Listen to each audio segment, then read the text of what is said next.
Hello, I'm Dr. O'Rourke. I'll be teaching this section of online economics, and I wanted to just introduce myself and explain a little bit about what economics is. In economics, our primary interest is trying to determine how people deal with the concept of scarcity.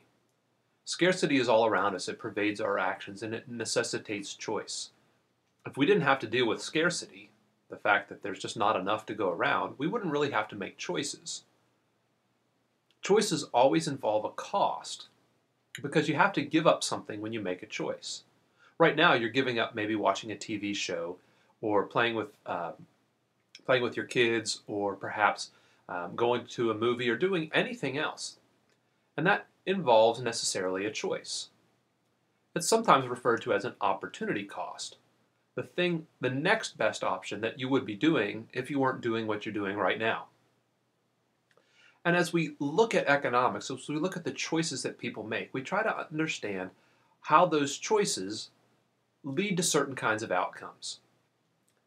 Economics is at its heart a social science. It is the study of human behavior and how humans deal with this issue of scarcity. It's oftentimes housed in the business school because so many of the principles that we learn in economics can be applied to the business world. In this class, we'll be learning a little bit about the two primary branches of economics, micro and macro. Microeconomics deals with things that happen at the smaller level, not insignificant, but just smaller. So we look at firms, we look at households, we look at individual behavior.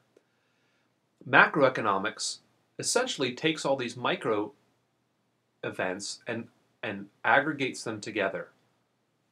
And so we have a big picture view of the world. In macro, we typically hear the words unemployment, inflation, gross domestic product, economic growth, things that typically happen on the nightly national news or on the cable news. At the micro level, we hear about things that may happen at the local news, in the local news level, about a particular company or particular person acting in a certain way. Economics has a wide variety of applications beyond just business, however. There's law and economics, sports and economics, environmental economics. There's policy economics. There is a lot of different ways that we can apply the basic concepts of economics.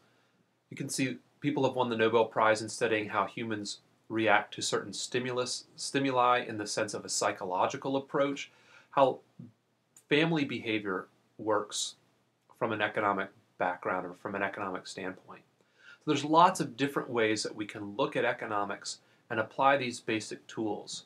I hope that you'll learn something about economics. I hope you learn about thinking like an economist, thinking about how choices are important and how costs pervade the world and how we try to minimize those costs and maximize benefits.